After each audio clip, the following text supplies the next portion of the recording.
Bueno, buenos días. Entonces, pues hoy vamos a hacer como de costumbre la charla del día martes. Entonces, vamos a empezar con un caso clínico para que lo discutamos. Entonces, este caso es de una paciente femenina de 50 años, sin antecedentes de hipertancia, que tiene un dolor ya de varios meses de evolución en la pierna izquierda, en su cara anteromedial. Es un dolor que no ha mejorado con el manejo analgésico pues, multimodal inicialmente y pues que nos llega a la consulta. Entonces, la paciente está consciente, alerta, no tiene ningún déficit a la evaluación, no tiene compromiso de pares. Cuando se revisa pues minuciosamente la paciente tiene parestesias y dolor en la pierna izquierda, en el territorio del E4 y no aqueja dolor axial. Entonces, para los compañeros que de pronto, ¿qué otros hallazgos buscarían al examen físico? Pues en el enfoque de un paciente con un dolor radicular.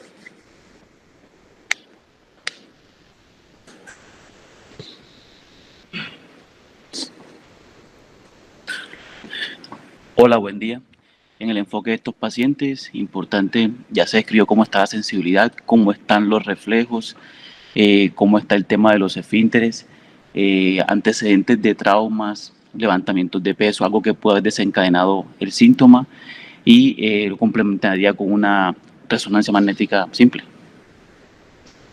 Listo, entonces se realizó la resonancia y estos son los hallazgos de la resonancia.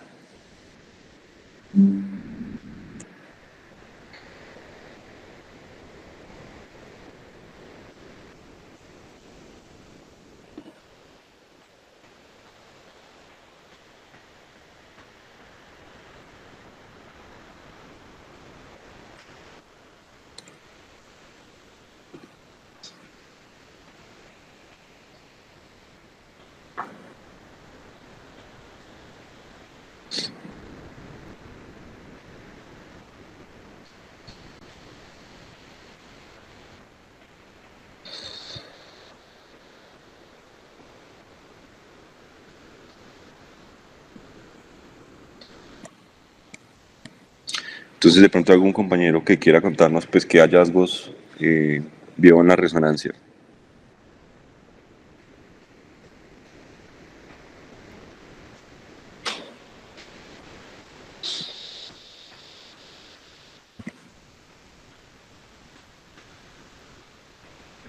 Del dedo. ¿Tiene más brillo?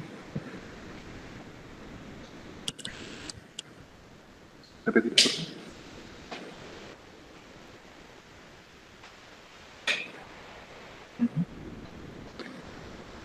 Listo, básicamente es una resonancia magnética. Tenemos un corte aquí T2 axial y sagital. Lo que se ve es que en el nivel, no estoy seguro si es L3-4, sí, 3-4, tenemos un quiste facetario izquierdo, está haciendo contacto con la raíz, si es L3-L4, con la raíz de L4, que es la que estaría descendiendo en ese momento, izquierda.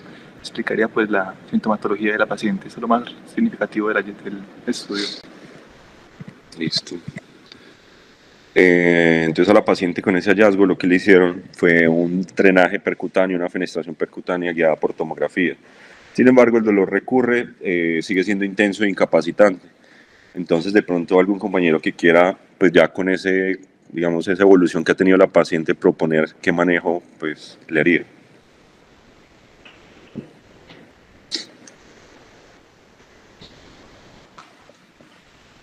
Wilson. No, ante estos quistes facetarios, realmente los manejos intervencionistas son poco efectivos y casi siempre recurren. Entonces yo pensaría en un manejo quirúrgico para reducción del quiste, la laminectomía, una facetectomía intentando mantener lo más posible la faceta. Y en este caso yo creo que no le haría fusión. Ya, porque no le di un poquitico de líquido en la faceta, pero no tenía dolor axial, no tenía mayor esclerosis, entonces yo creo que lo aguantaría solamente con la resección. Listo. Listo, entonces, pues para empezar vamos a hablar de quistes facetarios. Entonces, unas generalidades se describieron por primera vez en el 1800, pero se contextualizaron clínicamente hasta 1950. Son lesiones que están descritas como infrecuentes, pero que tienen, digamos, un aumento en la presentación debido pues, al aumento también en la prevalencia del dolor lumbar, también pues debido al envejecimiento de los pacientes. Entonces un hallazgo que muchas veces suele ser tanto incidental como también asociado dentro de la etiología del dolor lumbar. Se asocia a una variedad de síntomas de acuerdo a su localización, y es que pues la mayoría de casos uno lo lee del manejo, digamos, en columna lumbar, pero ellos pueden estar distribuidos a lo largo de toda la columna. Se originan, como su nombre lo dice, pues de la articulación facetaria de toda la columna lumbar, de toda la columna vertebral, pero con mayor frecuencia a nivel de la columna lumbar. Tiene una fuerte asociación a la enfermedad degenerativa, entonces va a ser un hallazgo que no va a ser aislado solamente, sino que es muy importante ser muy minucioso al momento de evaluar la imagen, porque incluso eso puede cambiar como el manejo inicial. Entonces, recordar que las articulaciones facetarias son finalmente articulaciones sinoviales, por lo cual van a tener líquido sinovial, van a tener su epitelio sinovial, y van a tener una cápsula articular también igual importante, que va a ser parte como de la estabilidad de la articulación. Van a conectar lo que conocemos como la unidad funcional de la columna. Es que recordemos que la unidad funcional de la columna son dos cuerpos vertebrales unidos por el disco y por las articulaciones pues, que tienen entre sí. Entonces, digamos que las cápsulas articulares de las articulaciones facetarias hacen parte también de lo que conocemos como el complejo ligamentario posterior. Es decir, van a tener un papel muy importante en la estabilización pues, de la unidad funcional de la columna. Y importante también saber es que establecen límites en los movimientos entre los cuerpos vertebrales, de acuerdo a su plano de orientación, tanto si estamos viéndolas pues, en la parte cervical como en la columna lumbar. También es importante recordar que las articulaciones facetarias están sometidas a varios grados, digamos, están sometidas a una carga mecánica en varios planos. Entonces esto les va a imponer como un estrés mecánico adicional, por lo cual es muy probable que sea una de las articulaciones a nivel de la columna que veamos más afectadas, más que todo pues la lumbar, en cuanto al proceso degenerativo, y probablemente también asociados al proceso degenerativo más rápido que pueden llegar a tener. Y es que a medida que va disminuyendo pues, la altura del disco intervertebral, mucha de la carga mecánica que tiene que soportar el disco se va a transmitir a la faceta. Entonces la faceta va a tener que transmitir más de esa carga axial, por lo tanto probablemente también está involucrado eso en el papel del proceso degenerativo que puede llevar más rápido. Entonces en la epidemiología pues son muy pocos frecuentes en la columna dorsal y cervical, pero no inexistentes. El nivel más afectado va a ser L4, L5, con hasta un 75% de los casos pues, descritos. Cervicales muy pocos, aproximadamente el 4%, y dentro de toda la etiología del dolor lumbar, más o menos se estima que pueden corresponder al 2 al 7% de los casos. Es más común en las mujeres, y los factores de riesgo que se han visto que pueden estar asociados a esto son el tropismo facetario. Entonces el tropismo facetario, recordemos que es como la diferencia en la inclinación angular entre las facetas. Entonces una faceta puede estar como más angulada que la otra, eso puede llevar también a un proceso degenerativo más rápido de la faceta. Osteoartrosis generalizada y la orientación coronal. También hay unos factores de riesgo posoperatorios para aumentar pues, la velocidad de generación de las facetas, como las cirugías de descompresión, en donde no se preservan adecuadamente los elementos pues, estabilizadores de la columna, el imbalance sagital y la escoliosis. Entonces, digamos que se había propuesto hace un tiempo que había como 3 estadios en el proceso de generación de la faceta, y eran la disfunción, la inestabilidad y la reestabilización. Entonces se supone que en un principio pues iba a haber como una disfunción de la articulación, después iba a haber una inestabilización, pero ese proceso crónico, esa inflamación sostenida y crónica, la iba a reestabilizar. Pero pues digamos que hay mucha literatura que rebate eso que se describió hace mucho tiempo, y que realmente llegar a ese proceso de reestabilización de la faceta no es como no es como lo que se ve tan frecuentemente, y más por ejemplo en estos casos de la enfermedad pues, degenerativa de la faceta con los quistes facetarios. Entonces cuando uno mira por qué ocurre, digamos, la enfermedad facetaria más acelerada y la presencia de los quistes facetarios a nivel del E4, L5, por lo que se ha visto es que la articulación del E4, L5 es la que tiene mayor grado de movilidad y la que muy probablemente está más sujeto a movimientos, digámoslo, como con un rango más amplio en el plano anteroposterior en la columna lumbar. Entonces, ¿esto qué lleva? A que haya un proceso degenerativo más rápido, precoz, de la de las facetas a este nivel. Y entonces, por ejemplo, cuando hay precisamente esto es un estudio interesante, precisamente que estudia eso, pues los cambios a nivel qué pasa cuando hay disminución de los discos intervertebrales y cómo eso impacta en las facetas. Entonces lo que se vio es que con los diferentes ángulos de movimiento y a medida que se va degenerando el disco, la articulación que más sufre, por decirlo así, va a ser L4, L5 en los diferentes ángulos, pues en los diferentes, digámoslo como extremos de movimiento o movimientos a los que puede estar sujeto este nivel. Entonces eso podría explicar pues el proceso degenerativo particularmente en este nivel y que sea más frecuente aquí. Entonces, lo que tenemos es que va a tener una degeneración, digamos, el proceso fisiopatológico es una degeneración y fisura de la cápsula articular. Lo que va a producir es una salida muy probablemente de todo ese material, de todo pues, lo que compone propiamente la articulación sinovial, líquido y algunos detritos celulares. Ellos se van pues, se van a migrar, se van a herniar y van a permanecer ahí, se van a ir llenando, puede ser pues con el tiempo, y van a producir pues, posteriormente la compresión o el síntoma con el que se van a manifestar. Se han descrito que pueden estar pues, llenos de diferentes contenidos, mucoso, seroso, hemorrágico, incluso que puede llegar a calcificarse y cambiar completamente su aspecto, y eso lo vamos a ver pues, en los estudios de resonancia.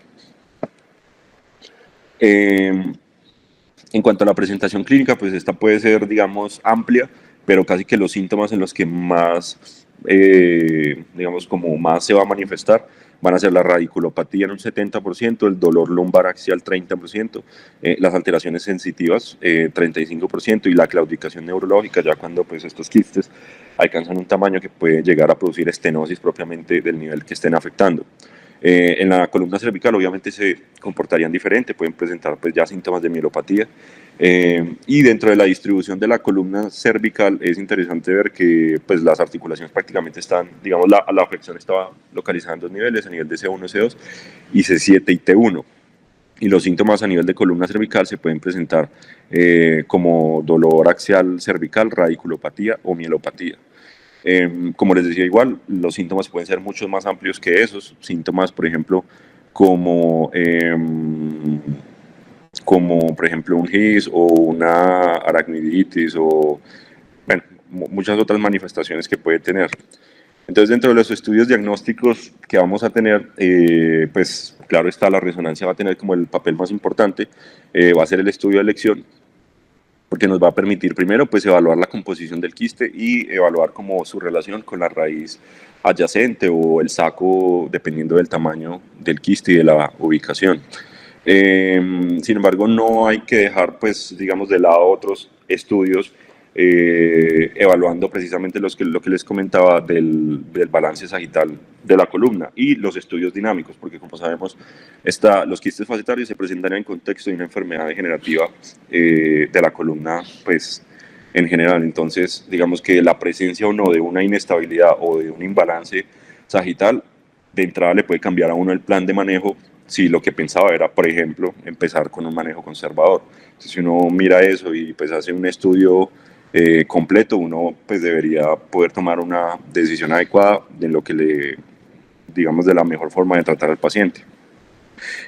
Por lo mismo que les decía, porque la inestabilidad pues le altera a uno de entrada las opciones terapéuticas. Entonces es importante saber que en las imágenes de resonancia casi siempre se van a manifestar como lesiones hiperintensas en T2, hipointensas en T1, digamos con un borde hipointenso en las imágenes en T2. Sin embargo, esas características pueden cambiar de acuerdo a su composición. La mayoría de estos van a tener pues, un contenido mucoso o mixoide, entonces les va a dar esa apariencia hiperintensa, pero también pueden, y es una de las manifestaciones que no es muy usual, si los pacientes con un quiste facetario presentan un deterioro rápido, es porque estas lesiones pueden tener hemorragia, pueden aumentar pues, rápidamente su volumen, pues, producir un déficit neurológico más rápido, y porque también en ocasiones se pueden calcificar, entonces aparecer con otra intensidad de señal en la resonancia. Entonces, de hecho, sobre eso hay pues como un artículo interesante que hablaba sobre la relación entre la intensidad de la señal en el quiste facetario y la facilidad que podría tenerse como para las intervenciones pues, no quirúrgicas, hablando específicamente, por ejemplo, de las punciones o las fenestraciones guiadas por por imágenes. Entonces, este fue un estudio retrospectivo de 110 pacientes que fueron llevados a fenestración, y lo que ellos hicieron fue como evaluar, de acuerdo a la intensidad de la señal de la resonancia, pues si efectivamente había una relación. Y lo que ellos encontraron fue que, por ejemplo, en los pacientes con señales pues, de resonancia alta e intermedia de los quistes, sí había como mayor éxito en la tasa de fenestración y de ruptura del quiste como manejo conservador. Y que también, digamos, había una relación entre, si se dividían entre lesiones con señal alta o señal intermedia o baja, para establecer si esos pacientes iban a terminar más bien en cirugía, es decir, pues fallaba el manejo conservador. Entonces hay como una relación interesante que encontraban los autores con este artículo. Igual es un estudio retrospectivo, pero pues es una relación ahí interesante como para mostrar. Y entonces ya cuando hablamos del manejo, entonces inicialmente cuando uno lee el manejo de este tipo de lesiones va a ser conservador. Inicialmente digamos que vamos a tener dos opciones de entrada, es el manejo intervencionista y el manejo no intervencionista. Entonces, en el manejo no intervencionista lo que vamos a encontrar es analgésicos, antiinflamatorios no esteroideos, terapia física en general. Estos son los casos en los que uno decide con pacientes en el que el principal síntoma va a ser el dolor y no ningún tipo pues, de déficit neurológico, y un dolor ojalá que sea pues, que module con los analgésicos. Incluso también pues, se podría pensar en un bloqueo radicular con fines analgésicos. Y digamos, en el manejo intervencionista, entonces lo que se ha descrito es el drenaje, fenestración y aplicación pues, de esteroides también guiados por imágenes, sea por tomografía o fluoroscopia. Digamos que el tiempo en el que usualmente se plantea, por el que se plantea, digamos, este tipo de tratamiento, inicialmente es alrededor de unos 4 meses después de que pues, haya empezado el dolor, según algunos artículos que uno puede consultar. Entonces, digamos, como para ver la efectividad de ese manejo intervencionista dentro del manejo conservador de estos quistes, encontré pues un metaanálisis que nos muestra que, bueno, este es un metaanálisis que salió en 2014, reunió 29 estudios que aproximadamente pues componen 544 pacientes, y lo que ellos encontraron es que acá, primero, pues lo que ya habíamos descrito, el nivel más afectado va a ser L4, L5, dentro de los quistes pues, lumbares, ¿no? Y lo otro es que, por ejemplo, los pacientes que se llevan a fenestraciones pues, guiadas por tomografía o por imágenes, realmente los que se van a terminar beneficiando van a terminar siendo aproximadamente el 55%. Eso es como la media de todos los estudios que ellos encontraron. Y los pacientes que eventualmente van a terminar requiriendo cirugía a pesar del manejo conservador, pues con este tipo de manejo, está alrededor del 38%, pues cuando se miran todos los estudios. Entonces digamos que es una gran cantidad de pacientes que finalmente van a terminar en cirugía, independientemente de que se utilice pues este tipo de intervención. Sin embargo, pues son estudios pues digamos, muy heterogéneos, con nivel de evidencia, pues con la calidad de evidencia no es como la más alta. Entonces, igual es un estudio pues que lleva un tiempo ahí, desde el 2014 este metaanálisis. Sin embargo, plantea la posibilidad de que pues para hacer, digamos, en una cantidad no despreciable de pacientes, podría ser como una terapia inicial que se le puede ofrecer a los pacientes, dicen los autores. Sin embargo, acá no logran identificar como un subgrupo de pacientes de los que se beneficien más.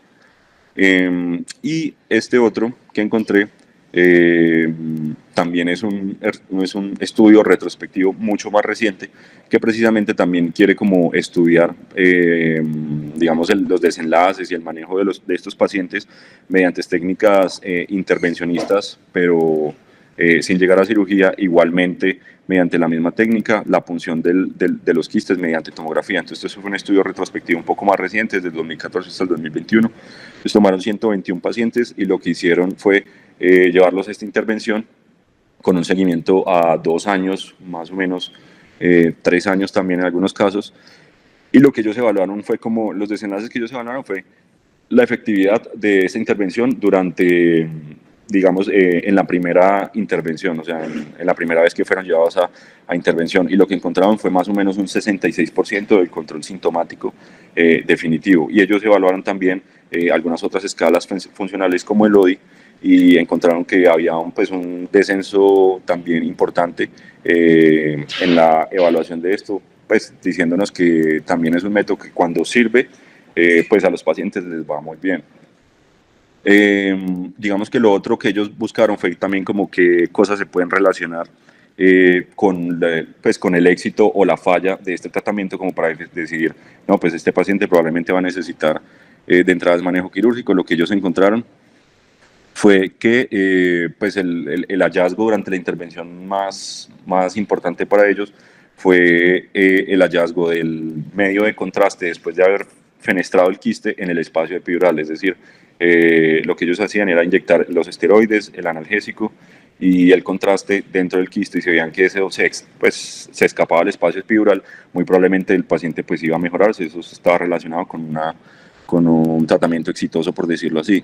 Y lo otro es el nivel, pues al nivel al que se hacía la intervención, entre más abajo, digamos, lo que era más posible que la intervención pues fuera exitosa, entre más arriba era más complicado y más difícil. Y también encontraron pues eso, que los pacientes antes y después en los grupos de cirugía y de no cirugía tenían, digamos, un descenso importante, aunque estadísticamente no significativo, en estas escalas pues, de evaluación. Entonces lo que ellos decían era que era pues una intervención segura, casi sin complicaciones, y que de todos modos podríamos seguir considerándola dentro del manejo conservador inicial en estos pacientes, previo a pensar en una cirugía. Entonces ya cuando hablamos de manejo quirúrgico, digamos que hay que saber es la evolución natural de esta enfermedad, y es que digamos lo que la enfermedad natural, la evolución natural no está estudiada del todo y no está dicha del todo. Algo importante a tomar en cuenta, digamos, un factor importante es la estabilidad del segmento en donde se está pues, evidenciando que está el quiste, porque otros signos de inestabilidad como, digamos, espondilolistesis, como derrame articular pues ahí de la faceta, pueden ser signos de que el problema solamente no va a ser el quiste, que muy probablemente el problema pues va más allá de solamente la compresión de la raíz. Y es que se ha visto que, por ejemplo, en los casos de quistes facetarios, hasta el 40-60% de esos pacientes van a tener algún grado de espondilolistesis, así sea espondilolistesis grado 1. Y lo otro, pues, es ver la degeneración del disco, como para uno llenarse de motivos de cuál va a ser el manejo que le va a ofrecer el paciente de entrada. Entonces, el manejo quirúrgico no puedo mirar, pues, que hay dos opciones, lo que es la descompresión con fusión o la descompresión sin fusión. Estoy hablando como del manejo quirúrgico como más ampliamente. Entonces, en la descompresión con fusión, uno tiene que tener en cuenta que aquí hay mayor tasa de complicaciones, una cirugía pues mucho más invasiva. Muchos de estos pacientes van a ser pacientes ya pues muy añosos con muchas comorbilidades, entonces hay mayor tasa de sangrados, mayor estancia hospitalaria, y no despreciable también es la mayor presencia pues de enfermedad del segmento adyacente con el paso del tiempo. Y en la descompresión sin fusión, tiene que tener en cuenta que en esta intervención hay una alta tasa de recurrencia de los síntomas.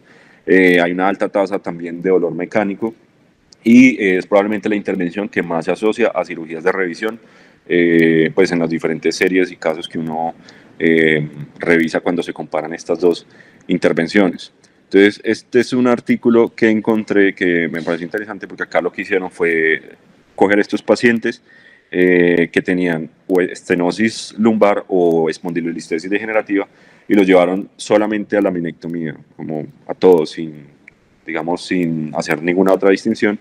Es una serie retrospectiva de casos, pues como la mayoría de estos estudios, 80 pacientes, 35 con espondilolistesis degenerativa, y lo que les hicieron fue a todos lo mismo, la laminectomía con descompresión sin fusión, y también, aparte de la espondilolistesis, tenían quistes que producían estenosis del canal.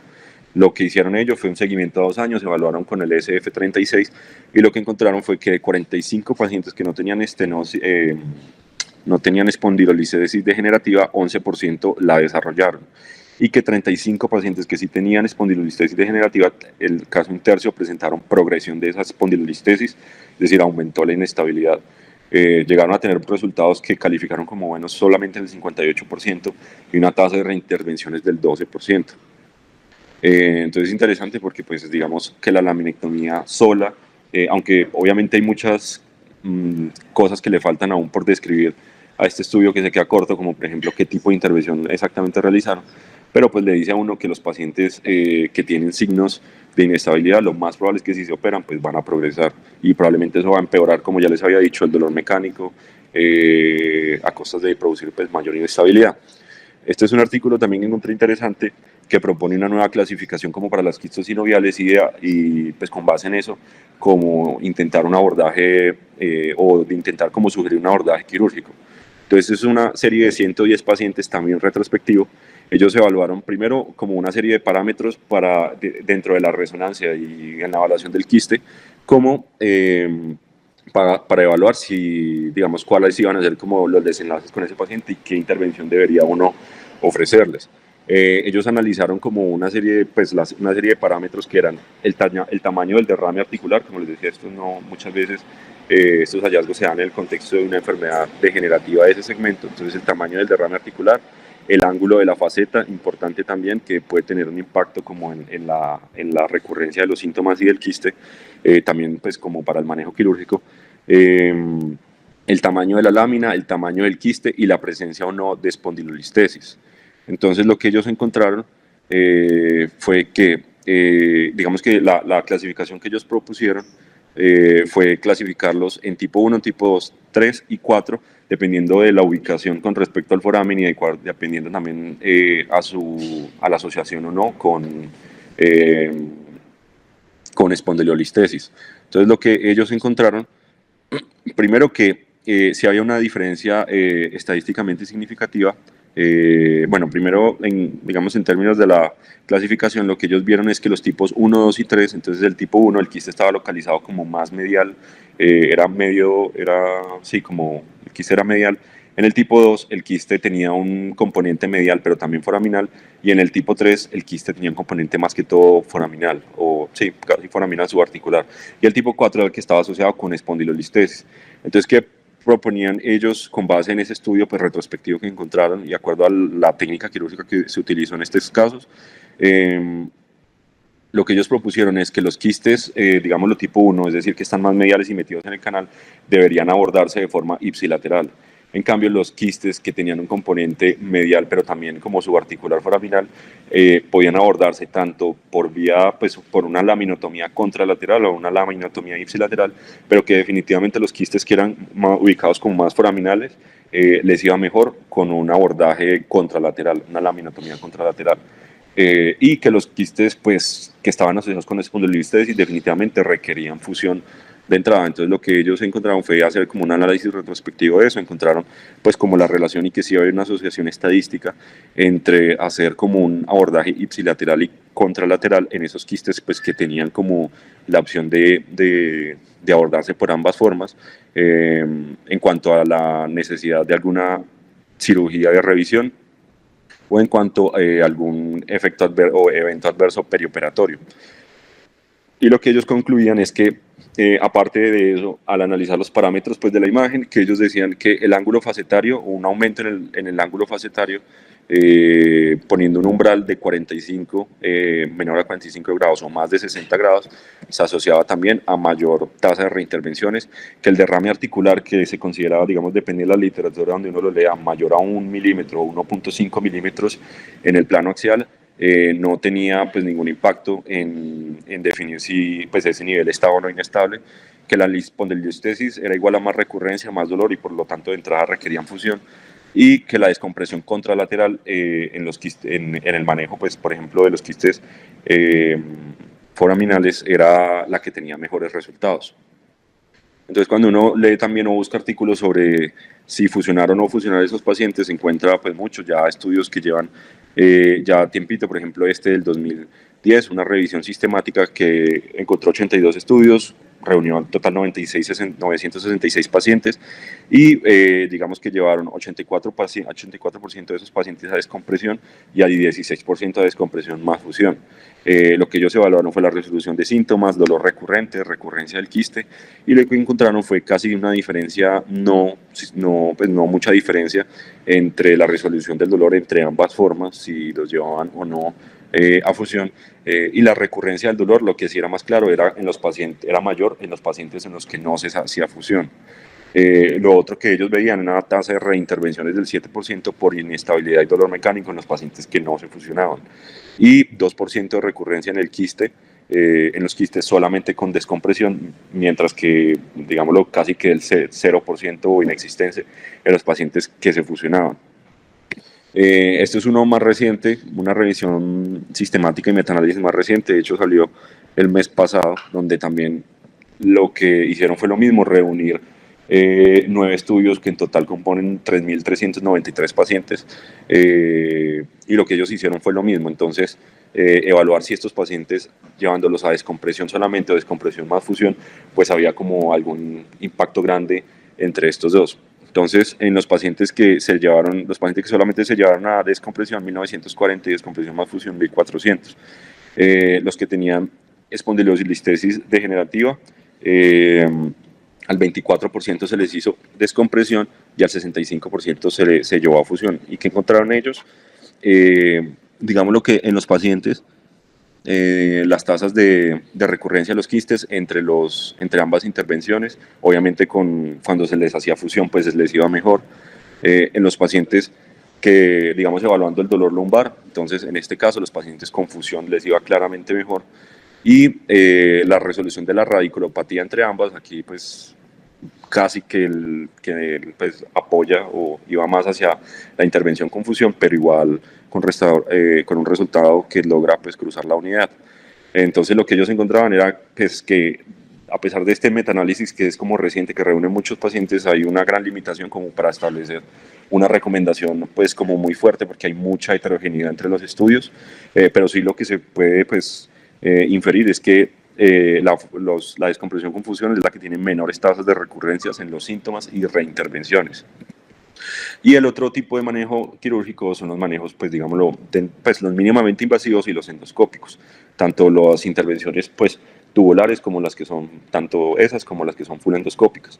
Entonces digamos que este tipo de intervención difiere de forma sustancial con la otra, porque obviamente aquí estamos hablando de una intervención que va a respetar todos los elementos estabilizadores de la columna, tanto los ligamentos como los músculos.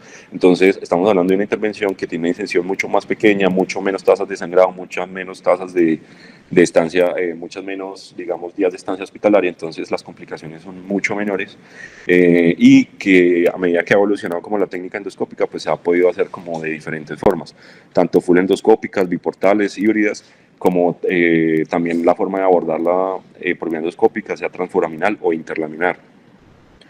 Entonces, esto es algo que uno tiene que tener en cuenta cuando pues, también va a ofrecerle manejo a estos pacientes. Cuando habla de menor disrupción de los tejidos, habla también de menos dolor, menos tiempos quirúrgicos, y obviamente estamos hablándolo de pacientes en los que inicialmente la evaluación de la imagen y la evaluación de los síntomas nos da para considerar esta opción, porque como ya hemos visto hay que evaluar como todos los otros elementos dentro de ese mismo segmento para definir si el paciente puede ser candidato a endoscopia. Entonces se ha hablado que tiene un resultado pues bueno, digamos que se han estimado excelentes en el casi 89% de los casos. Se puede hacer incluso bajo anestesia local en los pacientes que tienen pues una alta carga de morbilidad, y el riesgo de inestabilidad iatrogénica es virtualmente del 0%. Uno puede decir que prácticamente los resultados, los estudios de las técnicas endoscópicas son no inferiores a la técnica abierta, que es prácticamente la que se considera como el estándar pues, de comparación hoy en día.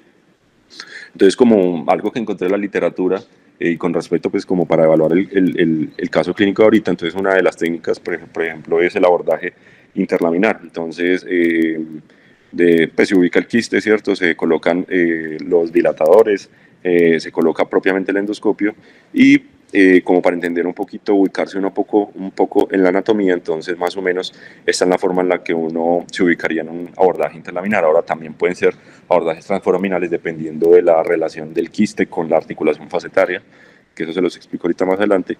Entonces, como para que vean, se supone que aquí está, ¿cierto?, la lámina, el ligamento amarillo, esto es medial y lateral, cefálico y caudal. Esa es la presencia del quiste, la raíz, y ya cuando se hace la descompresión, que se libera completamente la raíz, pues digamos la visión que se logra tener. Entonces, este es un artículo que me pareció pues también interesante traérselos, un estudio de los pocos que uno puede encontrar prospectivos sobre manejo quirúrgico pues nuestra especialidad. Este es un estudio que se llevó a cabo en 3 instituciones, recogió 35 pacientes y recogió pacientes que precisamente cumplían como los criterios para pensar en manejo endoscópico. Entonces, dolor de más de 6 meses, un dolor unilateral, fallo en el manejo conservador. Entonces, los desenlaces que ellos evaluaron fue la inestabilidad en un seguimiento a 6 a 12 meses, el dolor a 6 meses y la tasa general pues, de complicaciones. Esos fueron como las características del grupo que ellos estudiaron. Y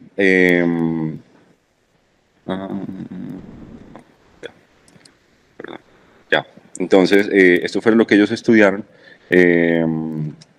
Digamos que encontraron que habían excelentes pues, resultados en más o menos el 32%, resultados, bueno, digamos que la sumatoria de los resultados pues era muy buena como para considerar de entrada el manejo endoscópico en estos pacientes.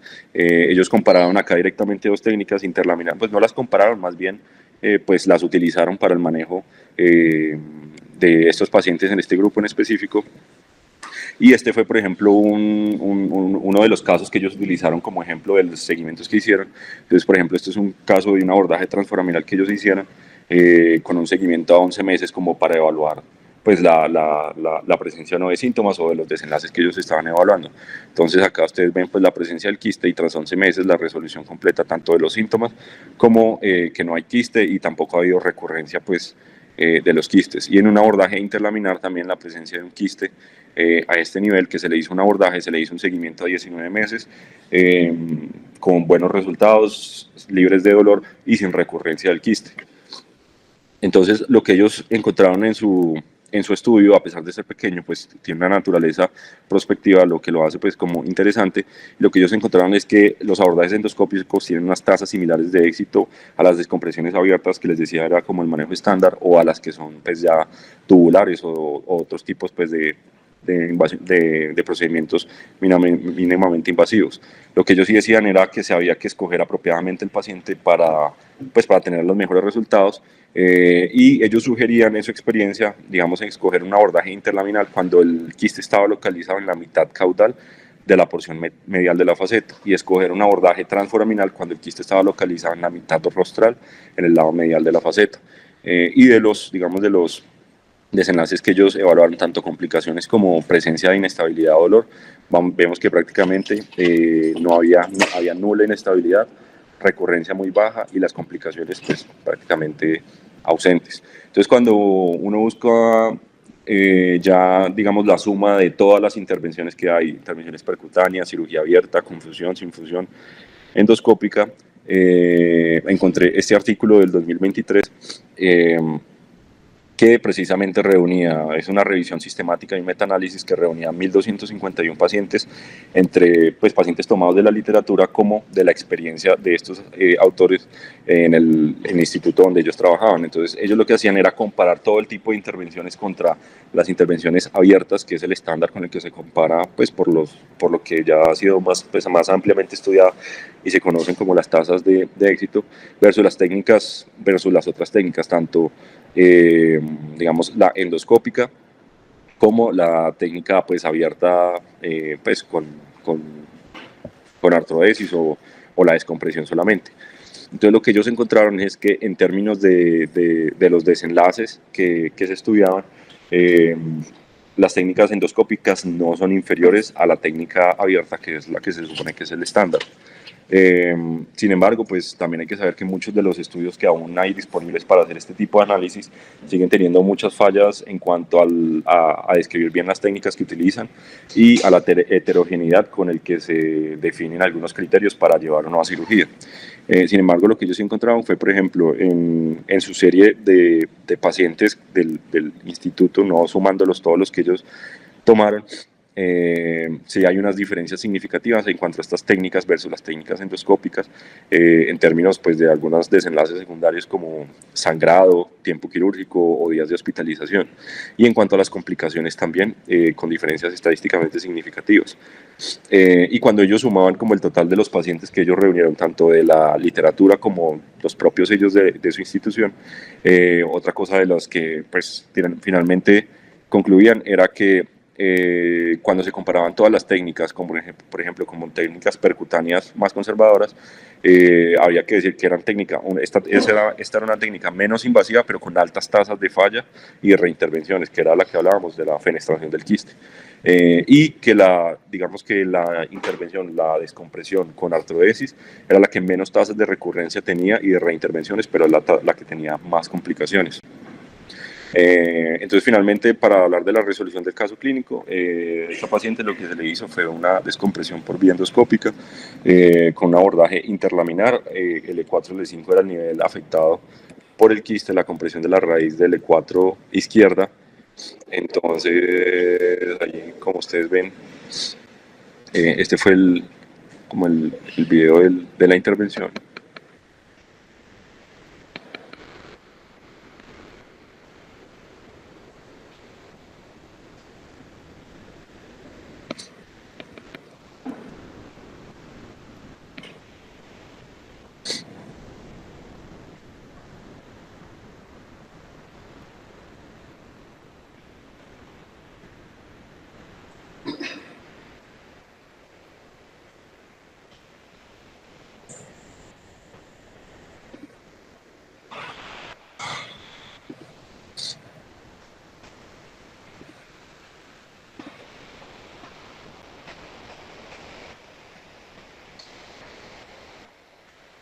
Y este video donde se ve ya pues como la raíz libre después de haber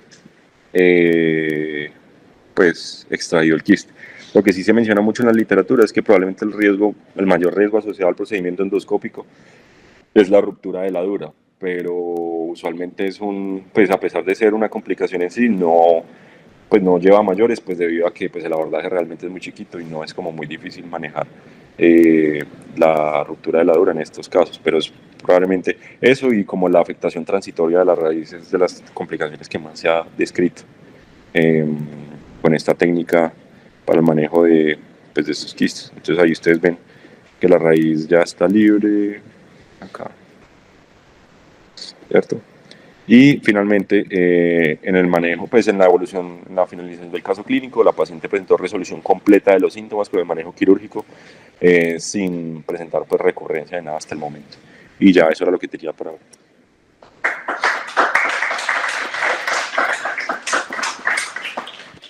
Pues muy interesante. Yo solo tengo dos cositas para decir. La primera es que a uno le llegan estos pacientes casi siempre después de que el médico del dolor les ha puncionado el quiste. La verdad, yo no sé qué es lo que drenan, porque en cirugía, yo no sé si alguno de ustedes ha encontrado un verdadero quiste, es más bien una masita, y yo no encuentro pues como mucho líquido dentro, o sea, no sé qué es lo que le drenan, y yo creo que por eso son las fallas tan grandes que tiene el tratamiento. Pero lo más interesante del quiste facetario es que, como lo dijéramos, no es un quistecito, es una enfermedad que no es tan sencilla de manejar y no tiene tan buen pronóstico. Uno, cuando opera a estos pacientes, al principio les va muy bien, pero después empiezan con un dolor crónico y muchos de ellos, así como lo dijiste, creo que 30%, pero yo tal vez pienso que más, terminan con reintervenciones y confusiones. Entonces, es un paciente que va a ser crónico, que va a ser para toda la vida y que uno muchas veces dice, bueno, ¿por qué no lo fusiono de una vez? Pero entonces ahí vienen otros problemas, una cirugía mayor, después el segmento adyacente. Creo que no es una enfermedad tan sencilla como aparentemente es y que uno no, y que es un paciente que te va a durar para siempre. La endoscopia probablemente no vaya a cambiar nada porque la endoscopia no está afectando la enfermedad natural, la etiología, sino simplemente está removiendo el quiste. Entonces yo creo que vamos a tener el mismo problema de dolor crónico después de unos años con la endoscopia. Gustavo, adelante, o si alguien quiere hacer algún comentario, adelante. Nacho, buenos días, ¿cómo estás? Hola. Bien, Nacho, no sé si de los participantes alguien más quiere hacer algún comentario, Julián o alguno de los otros invitados, si tiene de pronto alguna experiencia diferente con los quistes facetarios. Buenos días para todos. No, algo muy parecido a lo que dice Nacho. Pues es que eso, el quiste en sí es un signo de inestabilidad. La endoscopia no está cambiando, como dice Nacho, la evolución natural de la enfermedad. Pues es una técnica más, menos invasiva, con mejor recuperación, pero no está afectando la historia natural de la enfermedad. A largo plazo va a terminar inestable. Pero la duda es si atravesarlo de una vez. Pero cuando hay espondilolistesis, sí o sí es mejor atravesarlo. No, hacer la mielectomía en listesis, creo que no, pues no lo hago. Yo creo que como pues, digamos, como se expuso y Wilson hizo una muy buena revisión, los quistes facetarios no siempre denotan inestabilidad, o sea, digamos que es un marcador que en algunas ocasiones, o en algunas ocasiones no, siempre, obviamente implica evaluar la estabilidad del segmento, pero no siempre denotan inestabilidad. En el caso, pues ustedes pueden ver que es una columna bueno, ¿quién le haría una fusión a una columna que se ve relativamente sana? Es una columna, el disco se ve sano, la otra articulación se ve sana, la articulación comprometida tiene un derrame articular pero mínimo y realmente pues el problema más llamativo es únicamente el quiste facetario. Entonces, no queda dudas que cuando hay imbalance sagital e inestabilidad, el tratamiento no es la resección del quiste, es, digamos, la estabilización del segmento, pero a mí digamos que sí me sigue generando dudas, sí me sigue generando muchas dudas el manejo del quiste facetario, porque con frecuencia veo uno pacientes jóvenes con columnas relativamente sanas y con radiculopatías severas, pues que obviamente ponen digamos, un reto significativo en la decisión del tratamiento. Entonces yo creo que una de las cosas importantes del quiste facetario es la selección del tratamiento, y yo creo que sigue siendo eh, una decisión compleja en el manejo de esta patología. Y hay otro asunto digamos que históricamente se ha hablado mucho del drenaje percutáneo de los quistes facetarios, y como lo dijo Nacho, o sea, yo realmente no, a mí eso tampoco como que me cabe mucho en la cabeza. Inclusive en este caso lo llevamos a un drenaje percutáneo dirigido por TAC, y entonces, pues, de pronto aquí en la reunión hay gente de otras partes del país, pero encuentre pues un radiólogo que haga un drenaje de un quiste facetario, o sea, pues es que nadie sabe hacerlo. No sé si de pronto en otras ciudades haya mucha experiencia con drenajes percutáneos de quistes facetarios dirigidos por tomografía. Nosotros, pues, digamos que cuando se está hablando ya de guía tomográfica, pues obviamente el que lo hace usualmente es el radiólogo, entonces tampoco es fácil encontrar quien ayude con eso. Y accediendo muy bien, o sea, porque digamos que se hizo un planeamiento con el radiólogo digamos, muy bien hecho del acceso al quiste facetario con una aguja gruesa, no recuerdo el diámetro de la aguja, pero una aguja gruesa, pues realmente lo que se obtiene es prácticamente nada. Entonces, me parece que sigue siendo una patología difícil en cuanto a la selección del tratamiento, y la endoscopia, que ya pues aparecen bastantes reportes acerca de la endoscopia, pues digamos que la ventaja que tiene, especialmente en pacientes sin inestabilidad, es que no lo inestabilizas, o sea, son pacientes que realmente la resección ósea es mínima, eh, muchas veces inexistente, y utilizando, digamos que toda esa óptica angulada que tiene la endoscopia, que cada vez obviamente evoluciona más, pues es probable que los resultados sean mejores que cuando uno lleva un paciente simplemente o ya un paciente a una técnica microscópica en la cual tiene que dar una resección facetaria e importante de la lámina. Bueno, no sé si alguien más tiene algún otro comentario. Nacho, ¿vos qué pensás? No, de acuerdo. ¿Qué ¿Vos pensás de los alguna vez drenajes? has Sí. encontrado un, un quiste que te salga bastante líquido, no? No, Nacho, eso es pues, digamos que yo he operado, digamos que eso no son muchos, porque realmente, pues yo no sé cuántos quistes facetarios he operado, pero eso no es tan frecuente.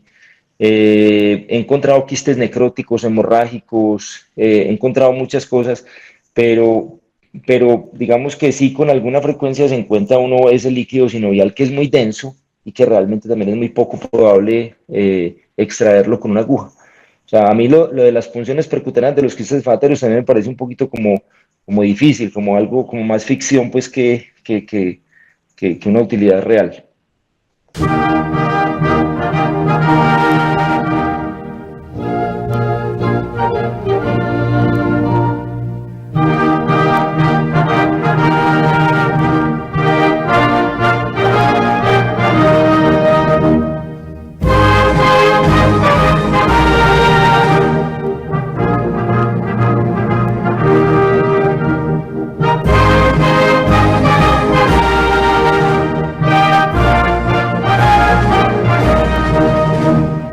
Cantaremos entusiastas.